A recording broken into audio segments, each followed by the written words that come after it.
if you also stay true to your own convictions, other people's perception of it doesn't change your approach.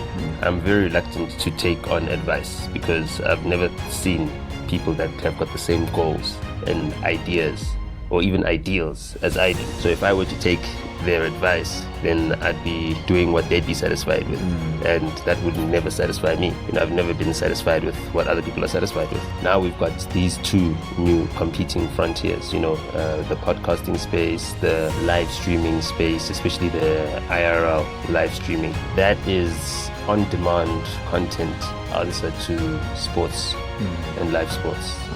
That is the next space where we're going to see a lot of innovation and ingenuity before the big corporations now come in and start producing content at scale.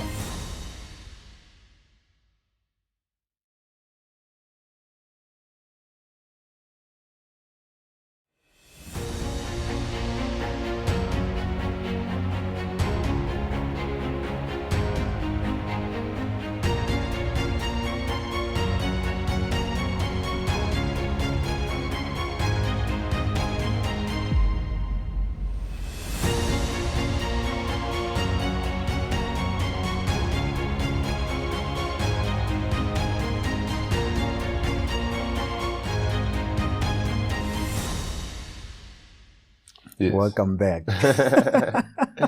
Starts just like that. Yeah. Thank you for having me back. Yeah. Is it safe to say that you're a friend of the show now? Yeah, no. Let me dab you up. This is you. my first physical encounter with you in 2026. Yeah. When Happy do you New think Year. people should stop saying that Happy New Year? When is the right time? Man, if it's the first time you see someone for the year, Is it? say Happy New Year. So it can be even in June. It can be even in December. Because I battle with that. If I'm being honest, I'm like, okay, should I say Happy New Year? Is it still I prefer relevant? to not have a rule about it. Yeah. I prefer to use it as an opportunity to let someone know how long it's been since you last saw them. But here's another thing. You can say Happy New Year to someone in June, only to find out they've had a terrible run, and you out here saying Happy New Year. Look, I think the pursuit of happiness is overrated. So, Yeah. I don't put too much weight on the happy part of whatever, you know what I mean? As long as you're still alive, I guess. Amen. Yeah. Amen. That's I think pursuit of happiness robs us of so much satisfaction and contentment. So there's many things that we are able to accomplish or survive within a year, and we don't realize that, that has been an accomplishment. So, yeah, I got that perspective. My sister took me for lunch Yeah. this past weekend, and she was just saying, because obviously she knows me very well, so she knows me intimately. Obviously. And all my challenges, etc., Yeah. So she was saying, I've had a very tough couple of years, maybe 5-6 years, and she was just saying that, she's very proud of the progress that I've been able to make. And personally, it's something that I haven't been able to take note of because I'm so focused on, actually surviving or doing whatever it is that one needs to get done. One forgets that however challenging all these times have been, you've still needed to show up each and every single day, without failure. So, being able to show up each and every single day, despite the challenges, and still being optimistic, those are the things. It's like, I could then say, hey, what's happy about the new year? I've had a terrible last 5 years or whatever, but I've still got a new year. You know what I mean? Despite whatever you've been able to transgress. So, yeah, that's a little bit more perspective on like why I would, still say Happy New Year in December, or despite it being a difficult year. I think it's more about having set boundaries, on your baseline, if your baseline is optimism, despite the circumstances, it holds you in good stead, because sometimes optimism is all you have to draw on. You know what I mean? It's the only thing that can motivate you, especially when outcomes are uncertain. So yeah. You know, you said something so powerful now, showing up. You know, there's this quote, I think it's Kevin Hart that once said it. It was like, you know, the most difficult thing to do is showing up every single day and yet seeing no results, but still showing up consistently. That's the hardest thing to do. And I think that's what a lot of people fail doing. And I think that's where people give up, showing up and not seeing results, because we are in a hurry to see these results. So we don't want to put in the work long term. And that's where we lose it. And I think that's where we miss out. Yeah, you see, when you're focused on getting results, so it's very easy to show up if showing up is all you've given yourself to do. You know, so that's all I give myself to do. You know what I mean? That's why I don't have New Year's resolutions or whatever. You know, I do have plans, I do have goals, I do have accomplishments I'd like to achieve, but the most important thing is that I want to know that each and every single day I wake up, I show up with the requisite level of optimism. You know what I mean? And yeah, that's all I hold myself to. You know what I mean? It's not really about excellence. It's just about commitment. That's powerful. Man, let me start off by this, man. This is my own curiosity. So I recently bumped in a clip you saying that you've literally helped IShowSpeed trend in SA. And while everyone, you know, were commenting, wada, for me, it was like, I want to understand the mechanism behind that. What made you say that? Well, apart from it being factually true. Yeah. You know, it's like, I know that I get lots of content that gets clipped. And I say to a lot of people is that, I think I might have said it. No, I didn't say it in our last conversation, but I say it all the time, is that, you know, you'll never be ready, but you need to be prepared. So with everything that I've done, whether it be podcast appearances, interviews, the content and everything else, I was preparing so that once streaming or live streaming gets to a point where it even attracts international streamers, some of the best global streamers in the world, there's no way I'd be left out of that moment. You know what I mean? Or there's no way it would make sense for me to be left out of that moment. And another thing is that, you know, I have already prepared the audience or the public, is that there's things that I do that get international media attention. So it's not out of the ordinary. You know what I mean? You'll see me on Elon Musk's timeline. You'll see me on the US State Department. You'll see me on Newsmax in America. You'll see me on Al Jazeera. You'll see me on Fox News, etc., etc. You know, all of those things have been in preparation and preparing. You know, another thing is that I'm very determined to stick to what it is that I want to do. You know, I'm not an opportunist, so to speak. I can seize an opportunity in what I'm trying to do, but I don't go out there looking for any and every opportunity, you know. So again, it so happened that the moment was opportune that only I could make him trend. Only I could get enough people watching, whether they're watching out of admiration or they're hate watching. But you need a lot of hate watchers to reach that critical mass. You know what I mean? Only I could get that shock value. It's like, oh, it's shocking because Speed was already in South Africa. He was already in Cape Town. He was already in the most beautiful location, the one that we advertise the most, the one that's most promoted, the one that everybody wants to see, right? But that didn't get the conversation going. It was just, oh, here's another American that's enjoying Cape Town. It was only then, once people saw me appear on the stream, they're like, oh my goodness, he's even eventually got to Nota. You know what I mean? Which is the person that we talk about who's conversational and controversial and everything, right? So now he's finally getting an authentic experience because now he's with the person that we're always talking about, you know, in general. And then that's what spiked the interest. You know, I trend very often. So, you know, it's not surprising that if someone sees me on the stream, I would then ordinarily trend. It's just like if I were to appear on a TV show or whatever I'm doing, it automatically trends organically. And yeah, so that's how that opportunity came about. And that's how the conversation around Speed's visits then started becoming more general. You know, at first it was amongst the interest groups, amongst the people that are in the know, amongst the streamer community. But now, with my involvement, you know, it became mainstream. Wow. So, you know, speaking about trending, right?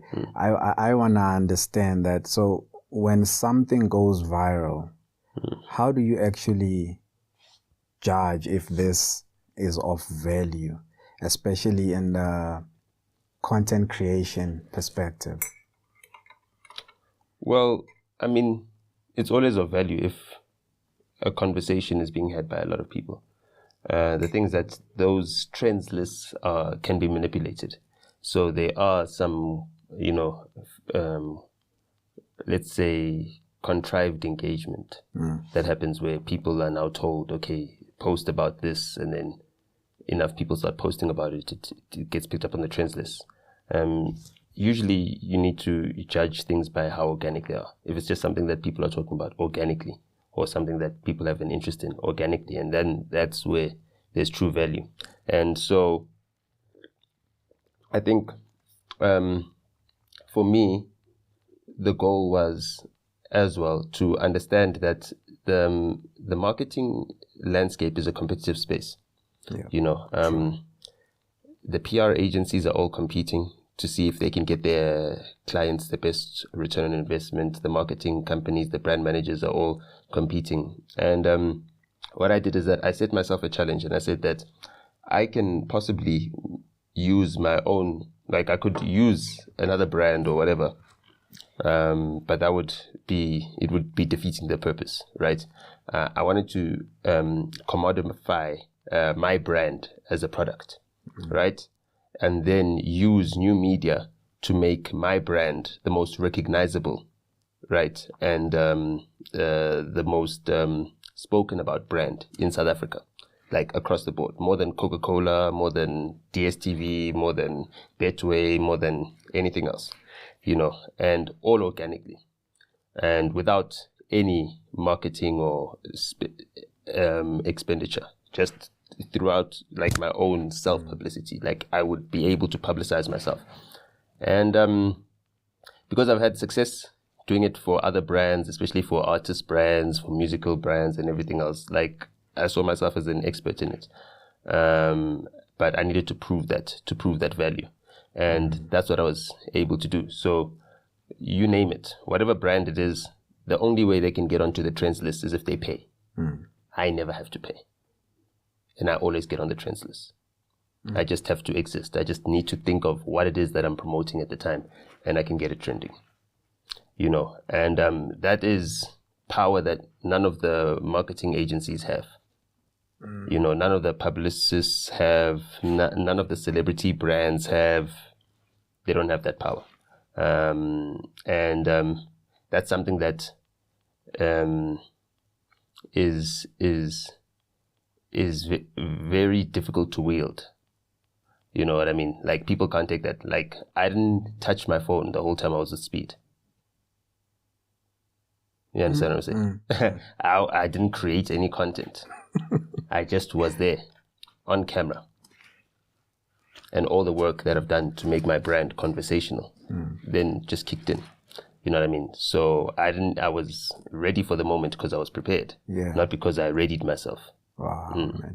You know, now that we're speaking about this, there's something that I picked up as this whole thing was happening, right? And is seeing how African audience react to global creators. Like, for in this case, IShowSpeed. Why do you think African audience they react like that to global creators like that? Like, we don't get that with our very own creators. I wouldn't say that. Explain what happened. I just don't think our creators are popular enough. Like, they're not that popular. You know what I mean? While I was with IShowSpeed, while he was doing everything, yes, the camera and the focus is on him. He's the guest. But at the same time, people are still taking pictures with me. You know what I mean? Recognizing my brand, speaking to me, engaging with me.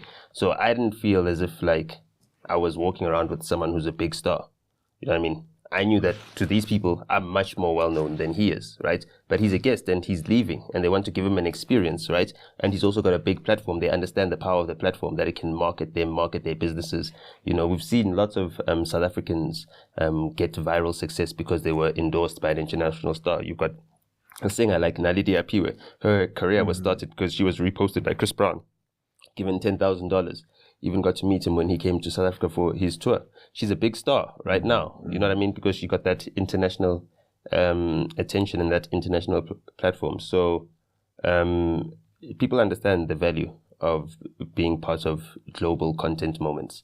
South Africa has been part of many global content moments. You know what I mean? And I think in terms of content creation and creativity and all that stuff, like, what we need to understand is that we already had the culture, and then the digital economy made it monetizable and our culture commodifiable. You understand what I'm saying? So we're already primed for this. By the time TikTok came, we already knew how to dance. And that's why when now dancers get onto TikTok, we're the best dancers in the world. And then we make money off of that. Then we are able to promote our music off of that. That's promoting our culture off of that. And if we value these cultural products that we export as much as we value our mineral resources, then people will have a different perspective on what the digital economy actually represents as an opportunity, and also what the creative potential of South Africa is, you know. Do you think people know the right moments to seize opportunities? And I'll tell you why I'm asking this. It's because I saw you guys getting a lot of backlash to say, you guys want to use speed to promote. You know, people were not looking at it as an opportunity. Instead, you guys were getting backlash. I mean, the likes of the great DJ Spoo, you know, I think you know what I'm talking about. Do you think that kind of mindset is what keeps us back? I don't call it a mindset. I just think that there's some loud negative voices, and then obviously when there's any negativity, the algorithm, you know, is biased towards that. So that will get, you know, a loud hailer on it. You know, it'll be amplified in some way, but that doesn't mean that that's the core of the experience. Now, also, you can't tell me through a response, through a digital interaction, how to feel about something I was there in real life to experience. Do you understand what I'm saying? So when I see the excitement of people, the excitement for speed, the excitement for all the people that are helping speed, that are guiding speed, it's right there in real time. No one's retelling of it online, you know, screaming at their telephone screen. You know what I mean? Because that's effectively what they are doing when they're making these responses. They're spitting on their screen, you know. And they can't now make me change my mind about what I just experienced. Yeah. So they can only speak to their audience, and the audience that then goes along with that and runs along with that. And that audience itself is a very frustrated audience because they're stuck in that mental paradigm, you know, of thinking that, you know, resources are scarce and that their time is useless. You know, they're not making use of the time that they've got. You know, I've made use of the time that I have, you know what I mean? And I've made my time much more valuable than money because I haven't traded my time for money. Like even exercises like this, I did not limit them because now I desired to have my time paid for. So then I was able to give more time to this. And because I changed how I valued my time, right? The value that my time gave me in the amount of content that is able to be produced. You know what I mean? Obviously, these episodes get clipped up and their value continues. I still get to watch clips from 5 years ago. Those clips from 5 years ago help people give perspective on like things that I was thinking at the time, what I was observing at the time, and how true it is when you extrapolate it into the future. You know what I mean? How consistent have I been? If I've been consistent and everything else, have I done the right preparations before I went and did those podcasts and everything else? And therefore, whatever I said can be seen as consistent, then that also assists me with my brand value. Do you know what I mean? People now know, okay, I can rely on this person because I can see what he was saying 6 years ago. I can see what he was saying 7 years ago. I can see what he was saying 5 years ago. And I can see what he's saying today. And it's consistent. And a lot of the things that he said in the past have come to pass today, you know. So that's the work that one puts in. You know what I mean? Preparing, like coming here is preparation. You know what I mean? Even when I'm on my way, like I'm never done preparing. When we sit down, I'm still doing the last preparations just to check that, you know, I'm fully prepared, you know. And so when you prepare yourself for such eventualities, you know, it's very easy to see them actualize and manifest themselves, you know. If you also stay true to your own convictions, other people's perception of it doesn't change yours, you know what I mean, or doesn't change your approach. You know, I'm very reluctant to take on advice because I've never seen people that have got the same goals and ideas or even ideals as I do. So if I were to take their advice, you know, then I'd be doing what they'd be satisfied with, and that would never satisfy me. You know, I've never been satisfied with what other people are satisfied with, as well. And not to say that I've got higher or lower ambitions. It's just that I've got different ambitions, and that's it, and that's okay as well. You normally give advices? Well, I mean, people like to ask for advice about certain things, like how do I do this? And you know, I'm willing to advise them on how to think through such things. You know what I mean? How to approach such problems, you know. I give people matrices to operate within, and then and that's how I advise them. But other than that, you know what I mean, I wouldn't tell someone exactly what to do or how to do it, you know. There's a clip that I just bumped into now, and I remember at the time I was giving MacG some advice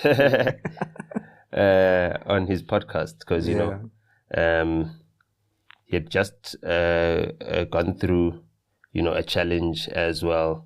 That was the first time he was being cancelled, you know. He lost a sponsor, which I secured for him, you know, his first sponsorship deal with Old Mutual at the time, you know. But at least we secured a relationship with him and YouTube, which still remained, even though he lost that sponsorship, and he was even selected to be a late addition to the YouTube Black Voices program, the first ever YouTube Black Voices program that came in the midst, in the aftermath of the Black Lives Matter movement and the George Floyd protests in the US. So, you know, at that time he was rebuilding and restructuring as well from the original team that he had. You know, Len was moving into something else, and, you know, there were a lot of voices around that were like, this podcasting thing is going to blow up and then it's going to crash and burn in a couple of years. And, you know, I needed to convince him to, like, focus on that, you know. At the time, he was toying with the idea of, you know, focusing his business on building his liquor brand business, you know, the spirits brand, Grandeur, and everything else. And the advice that I gave him at the time was, those products are going to help you. Okay, fine. It's an opportunity. But focus on the product, your main product, which is the show. Focus on that. That needs to be the ultimate thing. You need to be loyal to that. You can't listen to any advice. You can't take any other direction. And you also need to be independent. You need to maintain your independence. So we need to make sure that, you know, your voice cannot be bought, because as soon as you lose credibility, then, people will be turned off. And you need to remain humble as well. Like, you need to maintain your humility.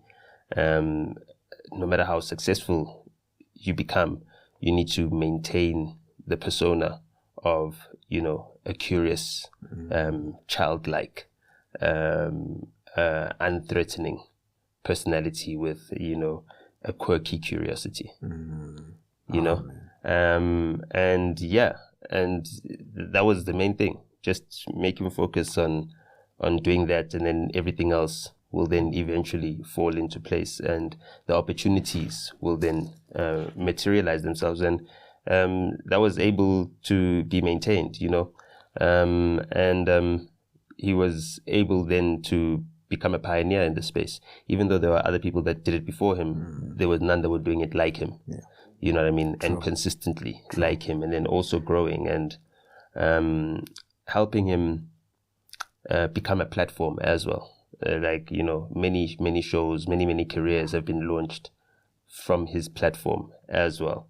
And because of that, the amount of positive effect that his presence in the new media space has had means that his detractors have got a mountain to climb if they want to create a notion that his voice is destructive. Wow. You know what I mean? So you can look at the entire industry of new media. It's built around MacG, like entirely, completely. Everything is modeled after MacG, or modeled to be the opposite of MacG, or to be different from MacG. But either way, everything is modeled around MacG, and he owns the space. And I think to be able to contribute to something like that, it needs one to divorce oneself from your ego. You need to look at the greater good, and the investment that is taken from me is to give my time to the entire space. Because when I made a commitment to assist him and advise him and counsel him, I also made a commitment to ensure that the space that he was growing into was also growing itself, outside of him. And that's what I made my commitment, is to go out there and ensure that people understand the value of new media, understand the value of podcasting. And it has helped me become someone that is well loved amongst the podcasting community. Like, people recognize that work. And that's why, a lot of people invite me to their platforms. It's not just primarily because they'd like to have an interesting conversation, or they're thinking, this is going to help me go viral. No, they recognize that, this is someone who's been committed to our space, you know what I mean? And he's been evangelizing for us as well. And, it would be wrong of us to, act as if we don't notice that work, or we can't benefit from that work. And it would also be, unfortunate if we robbed ourselves of an opportunity to speak to someone that we've seen put so much work behind the space that, we now find ourselves in. And so that's why I get the opportunity to speak to so many podcasters, or go on to so many podcasts. And that's a result of the success that I've managed to have in those efforts of growing the podcasting space, because that was my commitment. And also the success that MacG has been able to have by, being one of the pioneering figures as well, that has been a beacon for the entire industry. Man. Shout out to you guys, man, and shout out to Mac as well. I think that's what people miss.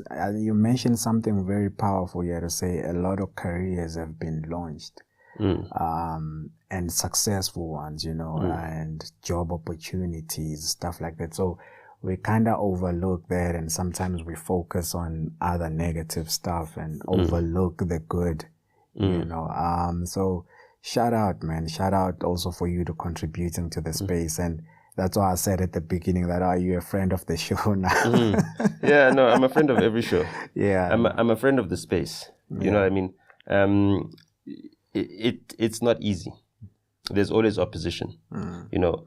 So, you know, to be in a position like MacG is in, puts you in a very difficult position because you're not going to be able to make everyone happy. You know what I mean? So the only option is to make everyone equally unhappy. You know what I mean?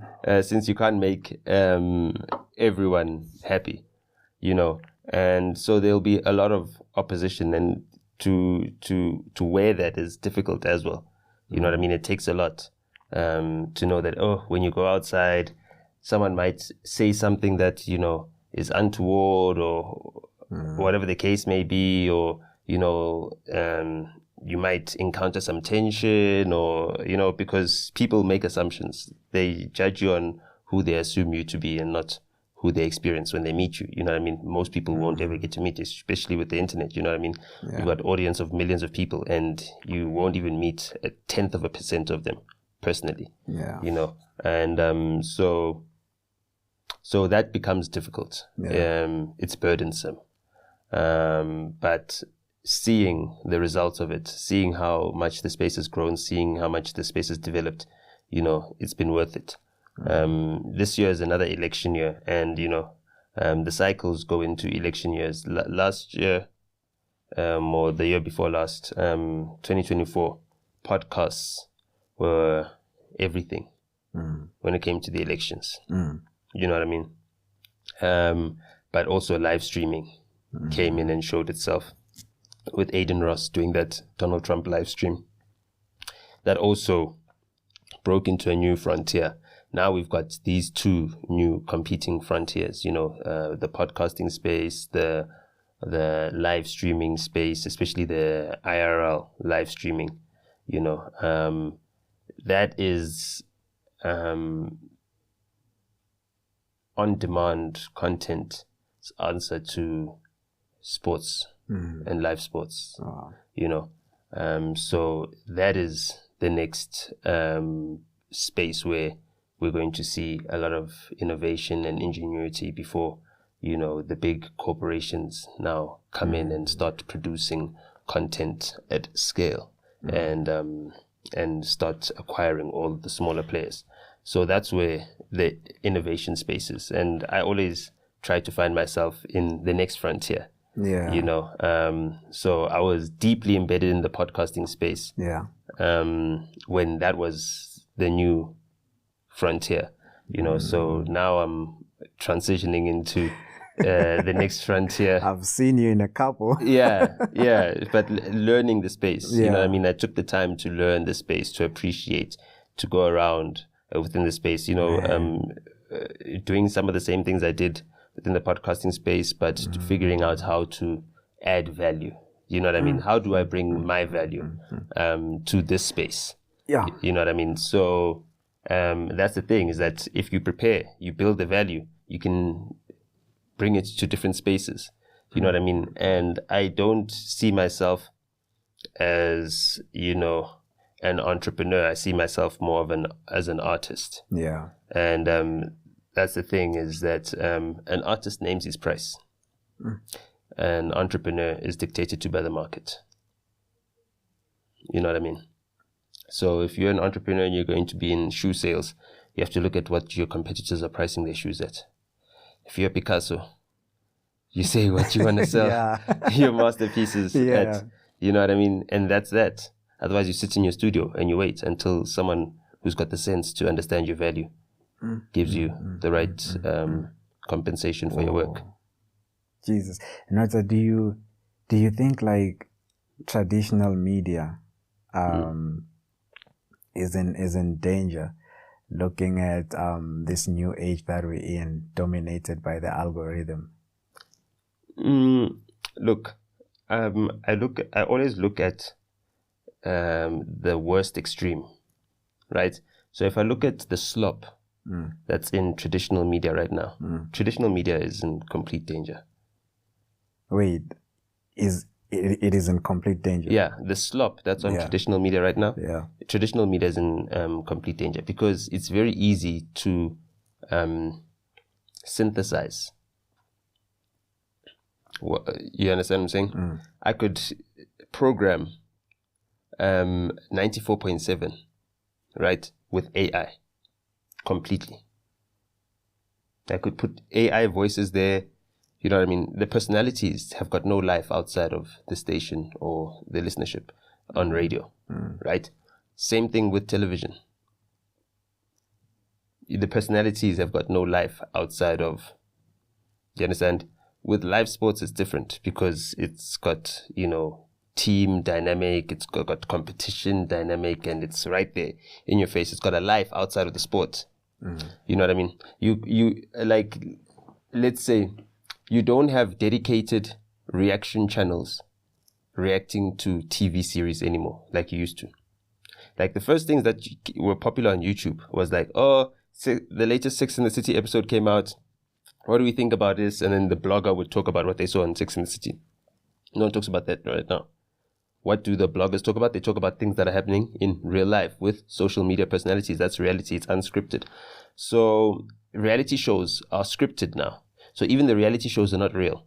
So live streaming, what that does is that someone who actually wants to have a reality show, let's say someone who's wealthy, lives in a nice house, you know what I mean? All those things that are being fabricated to create these reality TV shows. Someone could just create that as a live stream. Oh, true. Do you understand? And then they could be the most popular within that space. They could have the audience. They could now have the influence. And then what does that do? It takes away one of the prime properties that, traditional television is dependent on. A show like Uyajola 99. Someone has already done that on YouTube, right? So now once they bring it into real life and live streaming, which is excitement, unpredictable, unedited, it's like a live sport. Yeah. It becomes now, the actual event itself becomes like a sport. You know what I mean?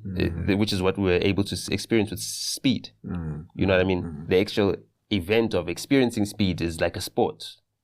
Jesus. Because each and every single country is a host nation and they're competing to be the best host nation. Who had the most exciting stream, who had the most exciting people, who had the best welcome, who, you know what I mean, who gave them the best experience. And, we just so happen to come from a melting pot like Johannesburg, and I'm an original Johannesburger.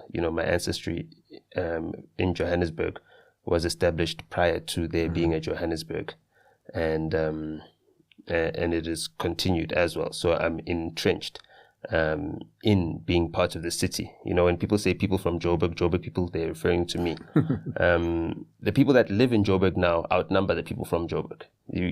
Like everyone outnumbers us. So we've become a melting pot. So people tend to learn of people that live in Joburg more than they learn about people from Joburg. And we Joburg people have our own distinct culture. Like, you know what I mean? Like, majority of us, Christmas time, we go to Soweto. Yeah. You know what I mean? That's our home. You know what I mean? That's why Soweto is full. It's full of Joburg people that are from here, that are with their grandparents, and a number of generations of families, and all our cousins are all together in Soweto, whereas other people, they still are operating on the migrant labor routes. You know what I mean? They're still coming back and forth into Joburg from wherever it is they're from. And when we now get to observe our different cultures in different cities all at once through a foreign prism, you know what I mean? A curious eye, we get to see that, damn, Joburg punches above its weight. You know what I mean? And is possibly one of the most exciting cities in the world. It is. Like, completely. I mean, IShowSpeed came to Johannesburg as his third city. You know what I mean? He started in Luanda, Angola. Then he went to Cape Town. He went to Joburg. You know what I mean? People thought, oh no, Cape Town's going to be exciting. He was there for New Year's celebration. It was full of tourists, didn't have any Cape Townian people. And even the Cape Townian people, like... There's nothing exciting about Cape Town culture. You know what I mean? People don't want to go to Cape Town for the people. I mean, it's true. But no one ever says, I want to go to Cape Town for the people. Cape Town's got the most amazing people in South Africa. No one ever says that. Yeah. You know what I mean? It's not a thing. You know what I mean? You'd rather go to Durban for the people. You'd go to anywhere else in South Africa, you'd go for the people. Cape Town is one of the only places where you don't go for the people. I mean, even Port Elizabeth, you go there for the people. You know what I mean? Port Elizabeth people are too friendly. You know what I mean? Like, they'll see you sitting on a bench by yourself, and then they'll sit right next to you. You know what I mean? They won't sit on the other end of the bench. Like, he'll sit right on top of you, and you're like, yo, you're a complete stranger. You can't just sit on... But that's PE people. You know what I mean? So people don't get to experience that. So seeing my city through that prism and seeing what it has to offer also gave me confidence in myself to say, I come from this place. You know what I mean? Yeah. So everything that makes up this place is part of the ingredients that make me up. You know what I mean? And that gives me another competitive edge. It's not something that was new to me. It's something that I'd been telling myself from my own observations, but I got to see it being proven as true. Because anywhere in the world that I went, whether I was in New York, when I spent time there, I was the most exciting person to speak to or to experience. Because like my life experience is like out of this world for people. You know what I mean? When I was in Miami, same thing. You know what I mean? At the conversation, you know, people wanted to hear my life story. You know what I mean? It didn't matter from where in the world they were. And like in places like New York, you get people from all over the world. You know what I mean? Also, how exposed we are to the rest of the world in Johannesburg. Like, we get to have an interest in the rest of the world because we are competing against the rest of the world, you know, but we also are able to compare ourselves to the rest of the world and look at what they have that we don't have, you know what I mean? And we benchmark ourselves on the best in the world. We don't look at ourselves and compare, like, no one compares Joburg to, like, when they're talking about Joburg, they don't say, oh, I was just, you know, in Nairobi and... You know what I mean? It was like, no, I was in Singapore. And you know what? In Singapore, this is what Joburg is missing. And you know what I mean? And it's that, and people don't understand that that's actually a competitive nature. It's like, I'm disgusted that Singapore is better than Johannesburg. You know what I mean? And when I come back to Johannesburg and tell them we need to lift up our socks, like Singapore is better than us, you know? Like, who in the world thinks like that? Think about it. Americans. Especially New Yorkers. Those are the only people in the world that think like that. So when they encounter someone that thinks like that and thinks even more highly of themselves than New Yorkers, they're like, wow, this is different. I've never seen someone who can flex on me. You know what I mean? It's like you in Geneva and you're seeing someone who's got a watch better than a Swiss watch. You know, it's like, hold on. We're in Geneva right now. Like, how is someone showing me up? You know what I mean? You know, you're actually right. You know, SA has been on an up and up. We've been proving ourselves from sports. We've been proving ourselves from tourism. We've been proving ourselves. I'm forgetting something. Dance, culture. We are literally influencing culture. The world. Music, everything. We're colonizing the world with our culture. Yeah, we are. If you look at the dance moves everywhere from Africa, Europe, everywhere, it's us, you know, and even music, the sounds, we're pioneering all of that. So you're actually right. Now, speaking about that, right, this is a question that I had in mind actually for you. I was like, I need to ask you this question when we sit down. Do you think like a viral moment like that global moment with IShowSpeed, right? Was that moment good for our local talent, or it kind of destroyed or distracted our local talent in a way? I don't know if my question is making sense. Yeah, no, it can only be good because our local talent has been prepared for such moments. Don't you think they look at it at, he now did it at a bigger scale, which now discourages them to, or does it motivate them? No, it motivates them. You think so? Yeah, the cream will rise to the top. They know now, okay, what level they can reach if they dedicate themselves, and they also now know that being South African doesn't limit you anymore. You see, so that is like my deliberate work. You know what I mean?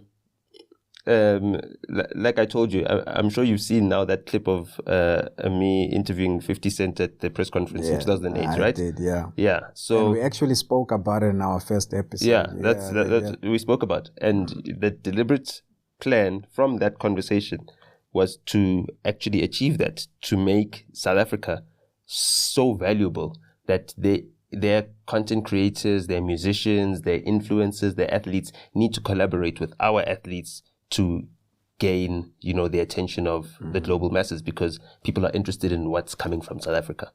You understand what I'm saying? And that's it. So people are interested because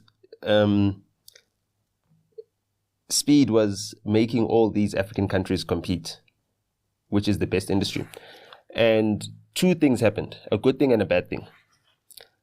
We got to see the cost of our connectivity in South Africa and the opportunity cost thereof. Because as soon as Speed went to Rwanda, Kenya, the numbers grew exponentially. So we had all the infrastructure, except we didn't have the audience, because there's a barrier of entry just to being an audience member, just to consume the content. And that means that there's a barrier of entry for content creators to get to their customers. The market is smaller in South Africa because of the exorbitant prices, where if you can get 1 gig of data in Tanzania for 5 rands, or the equivalent of 5 rand, then just imagine how many content consumers you'll then have, how many content creators would then be making more money because they've got more consumers to, consume their content. They've got a bigger audience, and then how much bigger the creative space would then be, how many content creators would now be in a position to hire people, support staff, etc., etc. All of those things can be factored in. Like for me, I think like our industry is 5 times smaller than what it could be. Ooh. So whatever money you're making is 5 times less than what you could be making.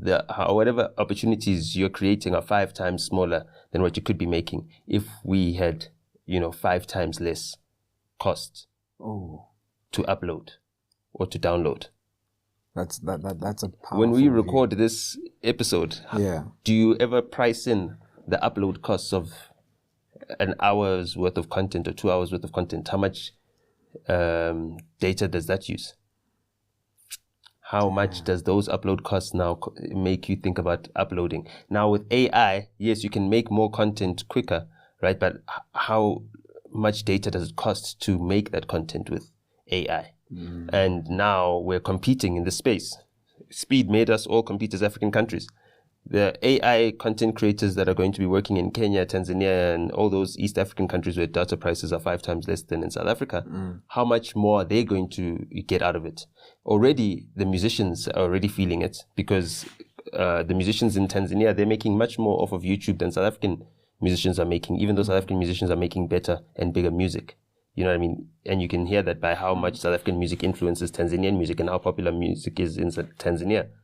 We can't just be satisfied with the fact that we'd be making money in Tanzania by competing with them in their space. Why is our own industry not enough to support us at its full potential? And so those are the conversations that we need to start having. It's like we've got the most industrialized economy on the African continent, and that means that these corporations have decided, for better profit motive, to not give us the most competitive products, but to extract as much money from us because we've got more money to extract. And, that's the economic system that, imperils us right now. Yeah, that's an interesting way to look at it. That's a very, I just learned something now. Tell me, do you think like do you think the algorithm rewards quality or controversy? And I'll tell you why I'm asking this. Well, I mean, the algorithms are based on what the platform wants. That's it. You understand? So do they want your interest? If they want your interest, TikTok. So what should creators focus on?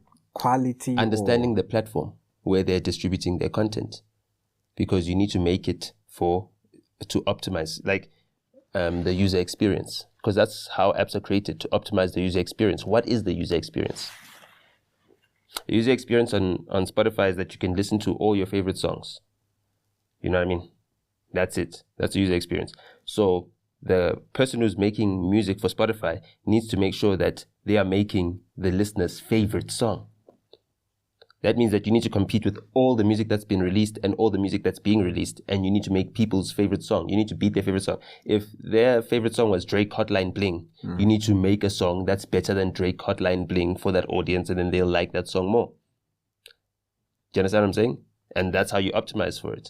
And that means that someone needs to have an intense love for that song. That's not the same thing as scrolling through a video that's going to pique your interest on TikTok.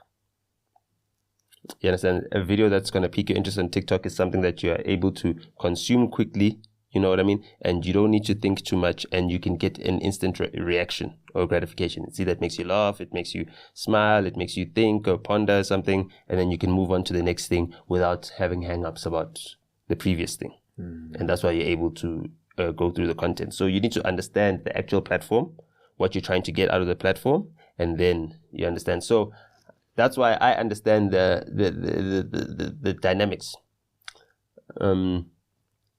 Instagram stories, you know, your Instagram stories at some point in time gave you 1 minute. So I knew that if I were going to do a speech on an Instagram story, I need to wrap up the entire concept, right? Say everything about the entire concept within a 1 minute space. So that's very easy, because if you ever like write rap songs, you know that a verse is like typically almost a minute long. So your entire concept, you're able to put that within a 1 minute space. You're able to creatively do that. So I was like, oh, this is easy. I've been practicing this. I can just apply it, but just speak about it, you know? And then I was able to encapsulate that. Now, that practice also helped me whenever I'm doing podcasting, is that in my mind, when I'm processing how I want to articulate something, I can also summarize it. So I can articulate something so that I give it in detail, and then I can summarize it so that there's a bite-sized caption that also encapsulates the entire idea without any ambiguity.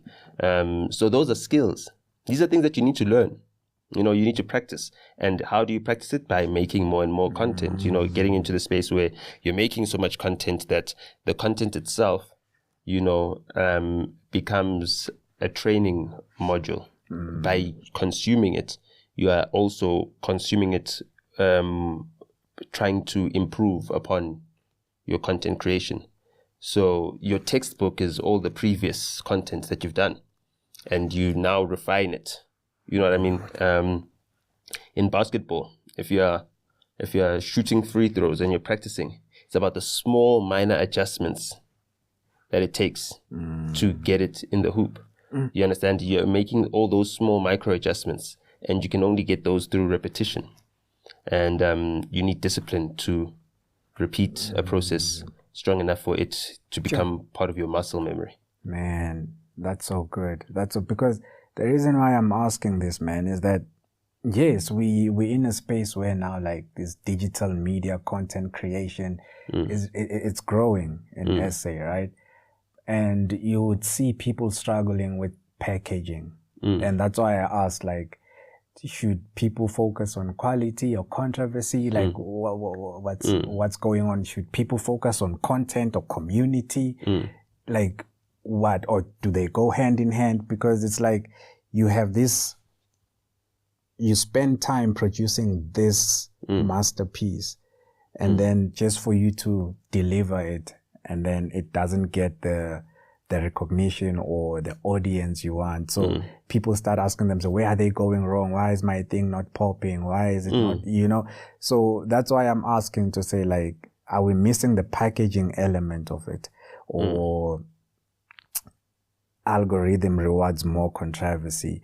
Because you would see when someone says something absurd, those things trend. But if I'm sitting there and I'm saying something that builds, my clip won't get as much views as the guy that said something so absurd.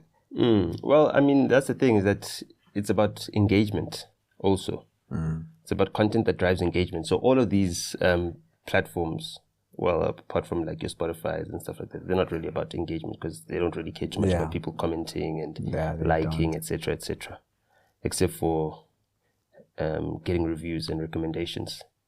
But these other platforms are for engagement. So those are the things that you need to allow yourself to be in a position where you can be criticized or challenged. You know what I mean? Opposed as well. And you need to pick a side. So the algorithm doesn't like people who sit on the fence. That's it. You can't fence it.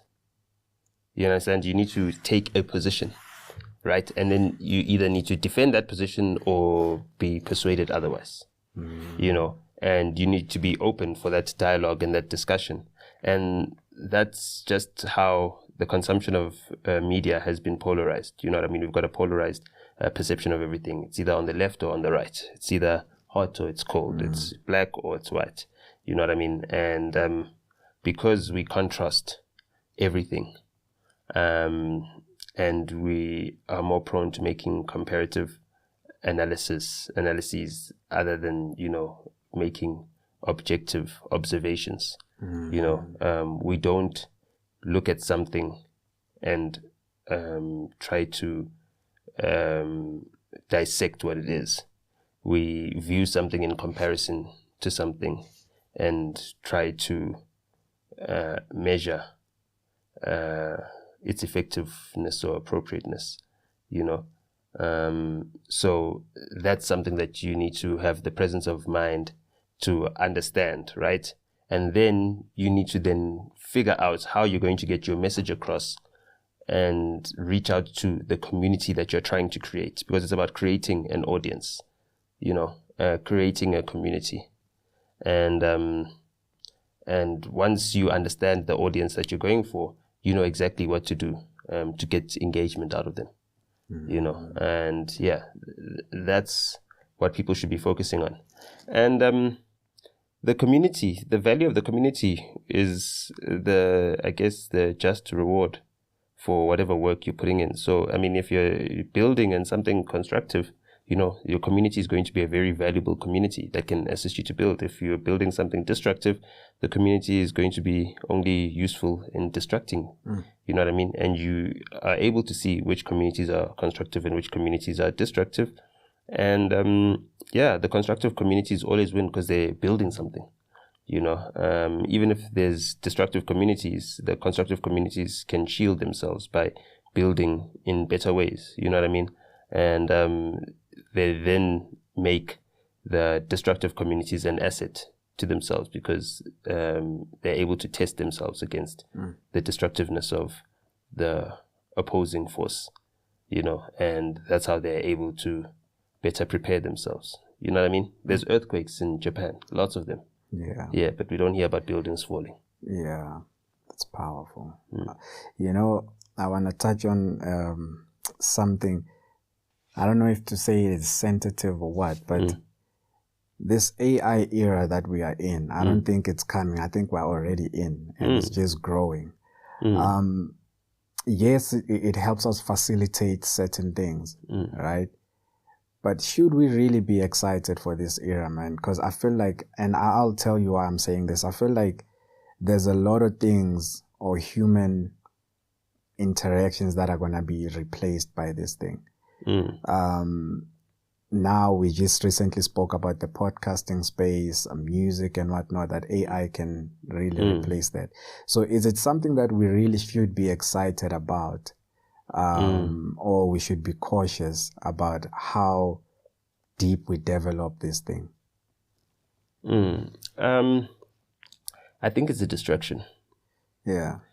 The hullabaloo about what the permutations of a new AI economy, etc., the fourth industrial revolution, you know, logical conclusion or its peak, whatever it is. I think that's a distraction. What we're observing right now is the peeling of the veil. And I think 2025 exposed that. It exposed the centers of power in the world, all of them. You know, we got to see all the centers of powers. It exposed their positions of compromise, or, you know, in, you know, expositions, the Epstein files, etc. And it exposed the resources that they've got at their disposal to protect their privilege as well. So, you know, we saw how judicial capture has happened across the world, even international courts. We've seen how the Nobel Peace Prize is used as a war tool and not as a peace tool to manufacture consent for, you know, military interventions in certain places, by propelling activists that are opposed to certain regimes as peaceful freedom fighters, even though their revolutions are never bloodless. You know, those are the things that we've been able to observe, and now this obsession with what AI is going to do. I mean, the rest of the world has been able to continue with most people in a form of sleep paralysis, debt slavery. People are working to pay bills, to maintain lifestyles that leave them perpetually indebted. You know what I mean? Living hand to mouth, and therefore they are unable to observe, you know, the society that they're signing up for or they're part of. You know, they can't look at the actual matrix objectively. And what AI does is that it frees a lot more people, you know, from the hard labor of having to, you know, be a debt slave to actually observe the world. It also gives a lot of power to those that have got capital, you know, to scale their ambitions, you know, and at minimal cost. And therefore, a lot of the big corporations are trying to monopolize the best in AI technology and inflate its price to create a barrier of entry so that people that, you know, are just techno savvy and have a little bit of resources can't now use. But you see, at whose expense? You see, when you're saying like people with money, big corporates are trying to use AI to leverage, but at whose expense? That at a human's expense. Yeah, well, Isn't they're trying to make it out of lost? reach. No, they're trying to make it out of reach. I mean, what is the value of a job? I mean, there was a time where civilization existed and people didn't have jobs. So, you know, like holding on to the concept of people having jobs is also a little bit backward. I don't think that people would be too opposed to freeing themselves from that responsibility. You know, I think most people would much rather not need to have a job or even to think about a job. Or if a job was never something that people, you know, needed to pursue. You know, a job is a very new modern concept, you know what I mean? It comes from the Industrial Revolution, so that's early 19th century. Prior to that, you know, people had passions, vocations, skills, you know, they had mastery of crafts and all those things, you know what I mean? Those weren't looked at as jobs, and they could pursue excellence in them. You can't pursue excellence in a job, you know what I mean? You can't be the most excellent cashier at ShopRite. You know what I mean? Either way, if there was such a competition, you'd get yourself out of a job because machines are going to be starting to compete with you, you know? and they don't have the human deficiencies, you know what I mean? So, yeah, the AI thing is a big distraction because the truth of the matter is that AI should be accessible for everyone. And what's happening right now is that the big corporations, you know, what is it? The Meta, Microsoft, Alphabet. Yeah. All of them are scaling up. You know what I mean? They're preventing other countries from competing with them from a hardware perspective. You know, they're trying to stop China from buying the latest chips. You know, China is also trying to circumvent them. They're also doing open source AI modules, you know what I mean? DeepSeek came to be, you know what I mean? And that was exposed to us last year, you know, and that exposed the whole entire gambit from Americans' tech players, which is to basically inflate the price and inflate the valuations of all their companies.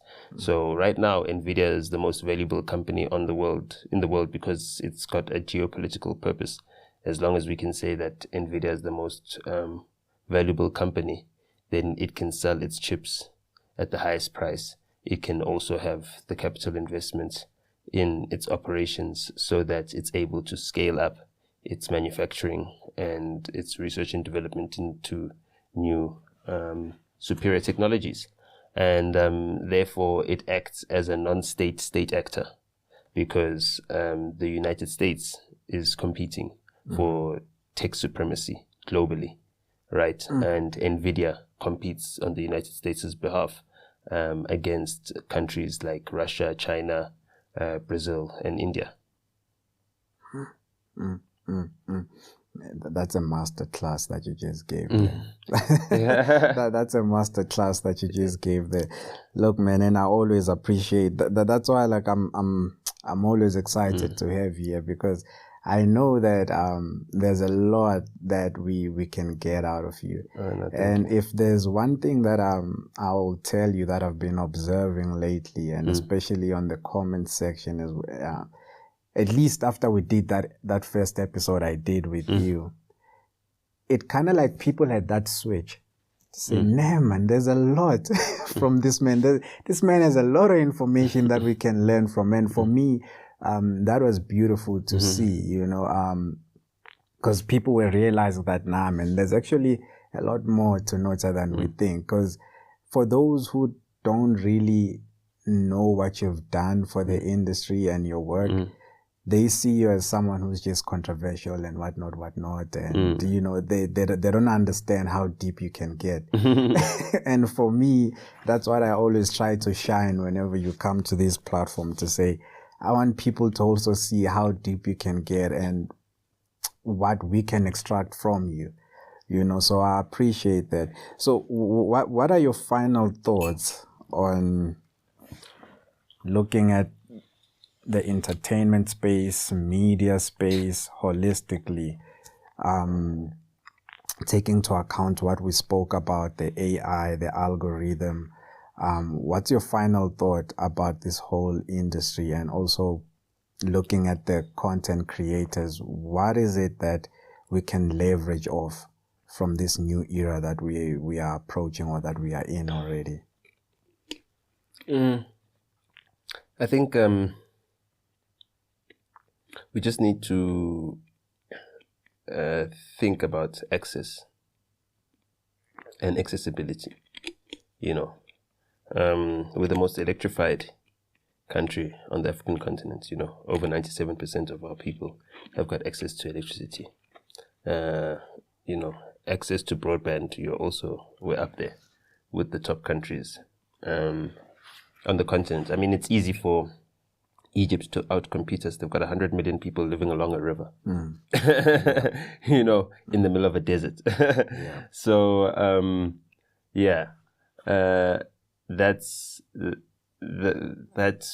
is a challenge for us, to spread out, you know, our connectivity across the length and breadth of the country. But the digital economy is going to make our culture very valuable, and it's going to make our human quotient much more beneficial to our country's economic prospects than our resource quotient. You know, and our human resources have always been our greatest asset. And again, people get to see it all out in display. You know, our diversity as well means that we've got a greater tolerance for idiosyncrasies, you know, how different people are. You know what I mean?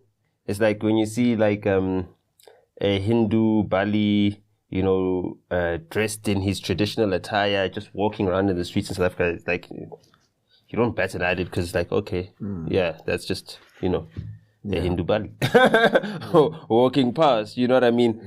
Even when you approach him, you know what I mean? You might even code switch, you know what I mean? And speak in a way in which, he might speak, and then you move on to the next person and you speak differently, you know what I mean? You see an old Danny, you know, in Boksburg, and, you know, you're not going to greet her in English. You're going to greet her in maybe a little bit of Afrikaans, because, you know, okay, probably that's a much more familiar language with her, and that's what we do, you know. So those are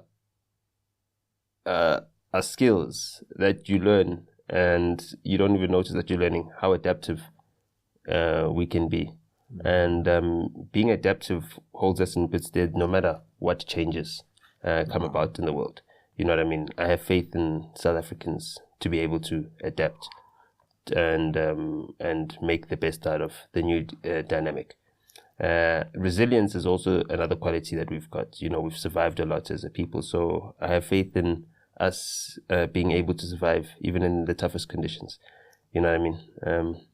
We spent how many years? Almost a decade without electricity. You know what I mean? Yeah. And we still managed to finish school. There are people that started school at the beginning of load shedding and matriculated before it ended.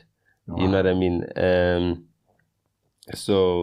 I matriculated at the beginning of load shedding. That was 2008. Yeah. You know what I mean? And those people that started school in 2009, once I'd matriculated, they finished school in 2021. You know what I mean? Wow, man. So that's, a whole entire generation. Wow. That is started and finished going through school, and that's a resilient generation as well. And in that time, look at the innovations, especially in the creative space, especially in the digital space as well. We've been able to innovate and compete with the rest of the globe as well, because we opened up to global competition and still managed to punch above our weight. Comparatively speaking, you can compare us with countries like the UK, with South Korea. They got similar populations to us. Wow. And yet only America is able to outdo us from a content perspective. You know what I mean? And they're competing against countries like Brazil, Pakistan, Nigeria, countries with more than 200 million people in the population, and we still are able hold our own. No, far exceed them. You know what I mean? Pakistan doesn't have our cultural production. You know what I mean? There are 240 million people in that country. You know what I mean? They're almost the same population as Nigeria. You know what I mean? As well. They don't have our cultural production, and they are also on our continent. You know what I mean? Brazil doesn't have our cultural production. They're the most populous black nation in the world. They've got the most black people outside of the African continent. You know what I mean? The second most populous black nation in the world after Nigeria, is Brazil. They've got almost triple our black population in Brazil. You know what I mean? And still, they are unable to outcompete us.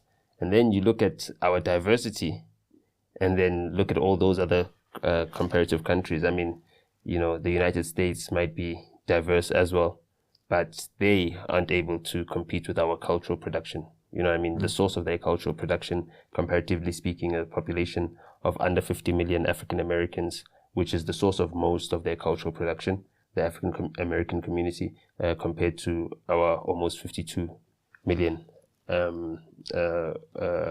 black South Africans. You know what I mean? And if you look at it just outside of just black South Africans and African black South Africans, you've got a population of almost 60 million. You know what I mean? Competing against their cultural production. So even in that, we outcompete them. And then if you look at a region like Europe, that you're looking at us competing with a population of over 400 million. Yeah. Do you understand what I'm saying? Yeah. And still we punch above that. So our cultural production, coupled with our resource production, you know what I mean? The most resource value in the world has been extracted from our country. You know what I mean? And then when you look at potential resource value, we're still up there in the top 20 resource reserves in the world. You know what I mean? We're sitting on a current fortune of almost $11 trillion, in unrealized resource wealth. And we're second place on the African continent, you know what I mean? Wow. Compared to a far bigger country than us in the DRC in terms of the landmass. But they don't have our peace.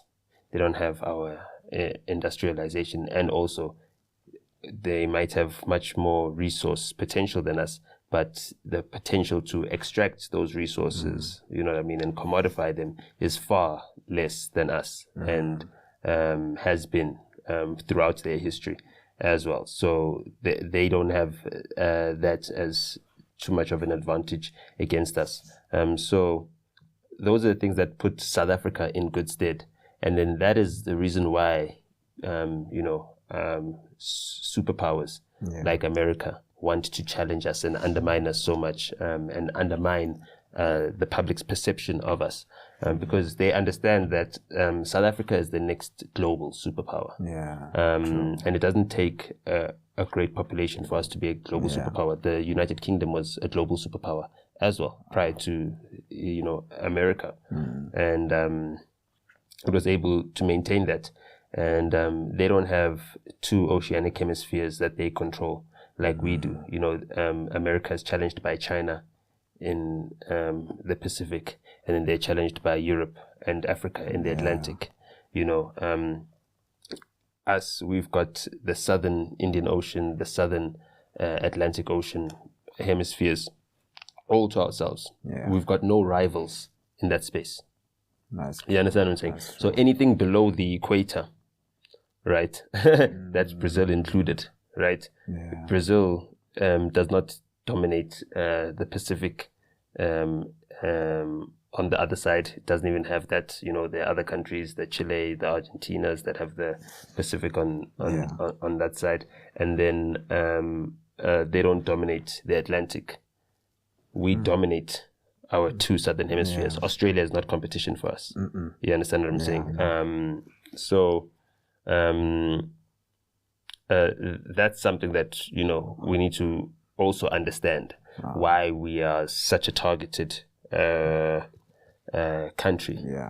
People understand our potential, and never underestimate your enemy's insight into your potential. Wow. Masterclass. But do you see why I'm always interested in having a conversation? Is this because I feel like we need 3 hours to chop it up. But my brother, I just want to say thank you so much for always gifting me with your time. No problem. I really appreciate it. This was a jam-packed episode. It was a jam-packed episode. Okay, always, we'll see. always. It's nothing short with you.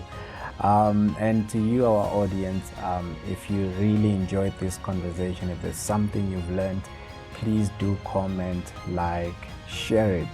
And don't forget to subscribe. Please hit that notification bell so that you know the next time we upload an episode. And from me and our king right here, see you on the next episode. This is Salute. Success Unscripted with Peter Manjat. My brother, always an honor, bro. It's a pleasure. Always an honor. Another production from Solid Gold Podcasts.